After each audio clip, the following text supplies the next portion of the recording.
मैं डॉक्टर रश्मि वशिष्ठ, सह आचार्य राजनीति विज्ञान गवर्नमेंट कॉलेज जयपुर।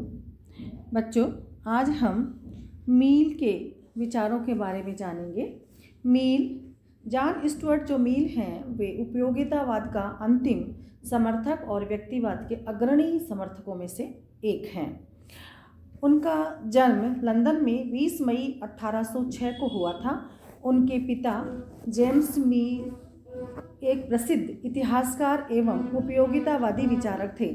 वे अपने बच्चों को शिक्षा के बारे में उनके विचार कुछ विलक्षण थे। वे चाहते थे कि केवल स्कूल में जाकर अध्ययन करने से शिक्षा प्राप्त नहीं हो सकती है।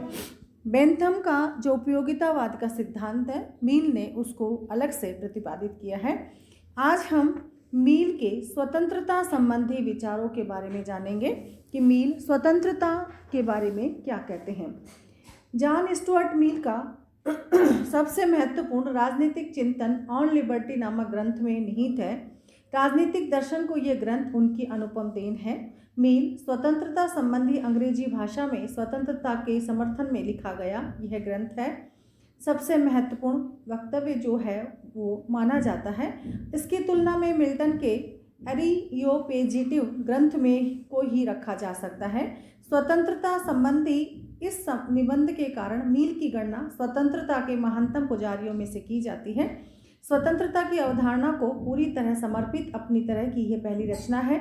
इसमें स्वतंत्रता का प्रतिपादन, विश्लेषण एवं चित्रण धारा प्रवाह भाषा में और तार्किक शैली में किया गया है। इसलिए मील की लिबर्टी को विश्व के राजनीतिक साहित्य की सर्वश्रेष्ठ कृति माना जाता है। मील कहते हैं कि स्वतंत्रता आखिर आवश्यक क्यों है, क्यों स्वतंत्रता दी जानी चाहिए मानव और समाज दोनों को। जॉन स्टुअर्ट मील के युग में राजनीतिक और आर्थिक परिस्थितियों में काफ़ी परिवर्तन आ गया था और राज्य की शक्तियों और कार्यक्षेत्र निरंतर बढ़ता जा रहा था। बेंथम के विचारों से प्रभावित राज्य जीवन के विविध क्षेत्रों में अधिकाधिक विधियों का निर्माण करने लगे थे। बेंथम के परिणाम स्वरूप राज्य का कार्यक्षेत्र बढ़ा, सरकारी सेवाओं के विस्तार से सरकार के आकार में वृद्धि हुई और विधियों की बढ़ती हुई संख्या से व्यक्तियों की स्वतंत्रता पर कई प्रतिबंध लगने लगे। मील को डर था कि स्वतंत्रता के लिए सबसे बड़ा खतरा सरकार की ओर से नहीं आता, बल्कि ऐसे बहुमत की ओर से आता है जो नए विचारों के प्रति असहिष्णु होता है, जो विरोधी अल्पसंख्यकों को संदेह की दृष्टि से देखता है और जो अपने बहुमत से उनको दबा देना चाहता है। मील ने इस बात को पूरी तरह से समझ लिया था कि उदारवादी शासन के पीछे उदारवादी समाज भी होना चाहिए। राज्य एवं शासन के बढ़ते हुए कार्यों के नाम पर बहुमत द्वारा अल्पमत मन चाहे प्रतिबंध लगाने की प्रवृत्ति अथवा जनमत के नाम पर अनावश्यक कानूनों की थोपने की प्रवृत्ति के विरुद्ध मील ने व्यक्ति स्वतंत्रता का समर्थन करते हुए उपयोगिता सिद्धांत को नकारते हुए स्वतंत्रता के व्यक्तिवादी प्रतिमान का समर्थन किया। मील इस प्रकार से एक स्वतंत्रता के दार्शनिक विचारक माने जाते हैं। उनके जो दार्शनिक आधार है स्वतंत्रता से संबंधित वो इस प्रकार से हैं। मील ने दो प्रकार के दार्शनिक आधारों का पर प्रतिपादन किया है। पहला व्यक्ति की दृष्टि से और दूसरा समाज की दृष्टि से। मील के अनुसार व्यक्ति का मूल उद्देश्य अपने व्यक्तित्व का सर्वांगीण विकास करना है और यह विकास स्वतंत्रता के उन्मुक्त वातावरण में ही निर्बाध गति से हो सकता है। उसकी दृष्टि में समाज का विकास कुछ विशेष प्रकार के व्यक्तियों से होता है, जो व्यक्ति कला, विज्ञान, साहित्य और अन्य क्षेत्रों में नवाचार लाने के लिए प्रयत्नशील होते हैं। लेकिन रूढ़िवादी जो समाज होता है इसमें मार्ग के अंदर बाधाएं उत्पन्न करता है और समाज के उन्नयन एवं विकास हेतु यह आवश्यक है कि उसके समस्त घटकों को स्वतंत्रता प्रदान की जाए। मील ने स्वतंत्रता के दो लक्षण बताए हैं। पहला, व्यक्ति स्वयं और अपना स्वामी है, अर्थात व्यक्ति अपने ऊपर सर्वोच्च सत्ता रखता है। उसे स्वयं संबंधी समस्त कार्य करने की तब तक पूरी स्वतंत्रता होनी चाहिए जब तक कि वह कार्य दूसरों को कोई हानि नहीं पहुंचा रहे हों। वह अपनी इच्छानुसार कार्य करने के लिए स्वतंत्र हो सकता है। मील कहता है यदि कोई व्यक्ति ऐसे दूसरा जो लक्षण है वो है अपनी इच्छानुसार कार्य करने की स्वतंत्रता। मील कहता है कि यदि कोई व्यक्ति ऐसे पुल से गुजर रहा है जिसके टूट जाने का भय, तो उसे ऐसे पुल पर जाने से रोका जा सकता है। मील ने स्वतंत्रता संबंधी जो विचार हैं वो दो भागों में बांटे हैं, विचार और अभिव्यक्ति की स्वतंत्रता तथा कार्य करने की स्वतंत्रता।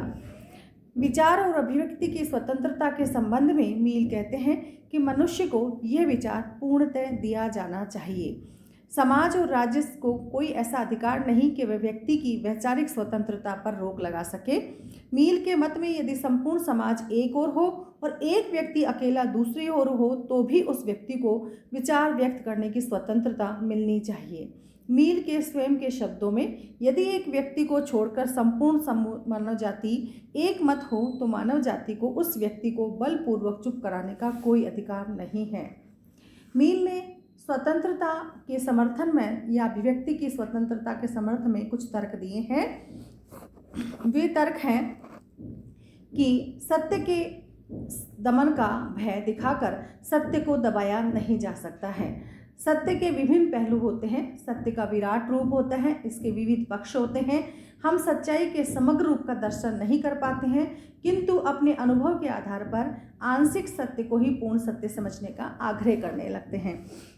वाद विवाद एवं विचार विमर्श द्वारा सत्य की खोज की जा सकती है।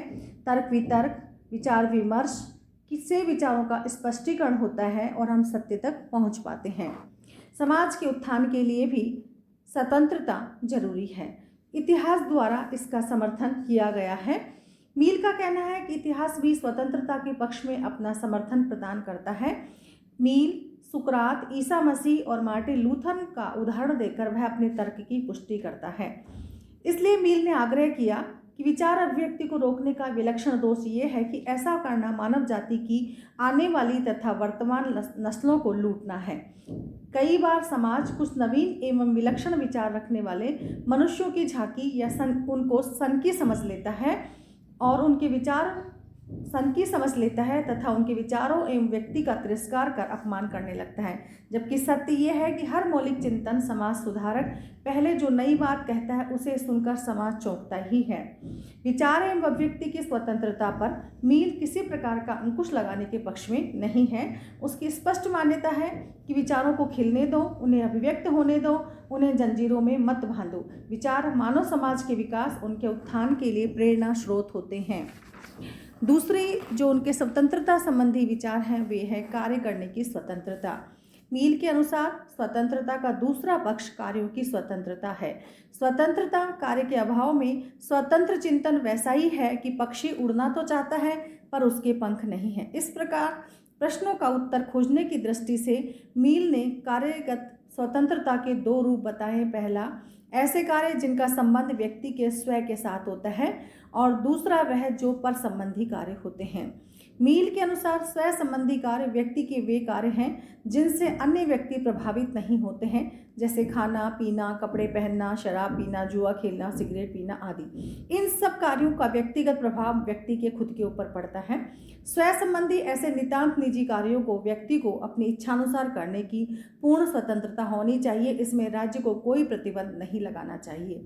लेकिन जो पर संबंधी कार्य हैं जिनका प्रभाव किसी और व्यक्ति पर पड़ता है, समाज पर पड़ता है, तो समाज ऐसे कार्यों में हस्तक्षेप कर सकता है, जैसे शांति भंग करना, चोरी करना, सार्वजनिक स्थानों को गंदा करना आदि।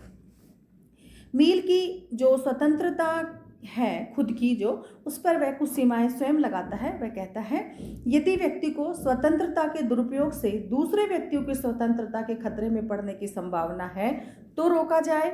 मील के अनुसार जब समाज अथवा राज्य की सुरक्षा संकट में हो तो व्यक्ति की स्वतंत्रता को सीमित किया जा सकता है। जब किसी व्यक्ति द्वारा अपनी स्वतंत्रता का ऐसा दुरुपयोग हो जिससे उसके सामाजिक कर्तव्य के पालन में रुकावट आने की संभावना हो तो स्वतंत्रता को रोका जा सकता है। वे व्यक्तिगत कार्य जिनके द्वारा व्यक्ति अपना पूर्ण अहित करता है, राज्य के द्वारा रोके जा सकते हैं। मील के जो स्वतंत्रता संबंधी विचार हैं उनकी अनेक विचारकों के द्वारा आलोचना की गई है। राजनीतिक दर्शन में स्वतंत्रता संबंधी मील का सिद्धांत अमूल्य देन होने के बावजूद अनेक दृष्टियों से त्रुटिपूर्ण एवं असंगत माना जाता है। इसके विचारों के बारे में कहा जाता है कि यह विचारधारा खोखली और नकारात्मक स्वतंत्रता से संबंधित है। मील संबंधों के अभाव को स्वतंत्रता की संज्ञा देता है। समानता की इसमें उपेक्षा की गई है। मील स्वतंत्रता समानता से अधिक उपयोगी हो सकती है, परंतु समानता के अभाव में स्वयं स्वतंत्रता की अधिक दिनों तक टिक नहीं सकती है। मील स्वतंत्रता पर तो जोर देता है, लेकिन समानता की अपेक्षा करता है। सनकी और झक्की व्यक्तियों को स्वतंत्रता देने के पक्ष में है मील, जो कि उचित नहीं कहा जा सकता है। कार्य स्वतंत्रता का भ्रांतिपूर्ण विभाजन जो दो वर्गों में किया गया है, स्व संबंधी और पर संबंधी कार्य, उनमें को भी उचित नहीं कहा जा सकता। ये भ्रांतिपूर्ण लगते हैं, क्योंकि अगर कोई एक व्यक्ति जो शराब पीता है तो इसका प्रभाव उसके परिवार और बच्चों पर भी स्वाभाविक रूप से पड़ता है। व्यक्ति और समाज के बीच का संबंध गलत ढंग से मील ने प्रस्तुत किया है। अविकसित देशों के नागरिकों को स्वतंत्रता से मील वंचित करता है। अल्पमत को बहुमत से अधिक महत्व भी मील के द्वारा प्रदान किया गया है। मील के स्वतंत्रता संबंधी विचारों पर चारों ओर से प्रहार हुए हैं। मील पर यह आरोप भी लगाया गया है कि वह व्यक्ति को कोई अधिकार नहीं देता, और इसकी आलोचना की गई कि वह व्यक्ति को बहुत अधिक स्वतंत्रता देता है। यदि बाकर उसे खोखली स्वतंत्रता का पैगंबर कहकर व्यक्तिवादी बनाता है, तो वेयर, मैक्सी, लिंडसे आदि विद्वान उसे निरंकुश स्वतंत्रता का प्रतिपादक बतलाते हैं।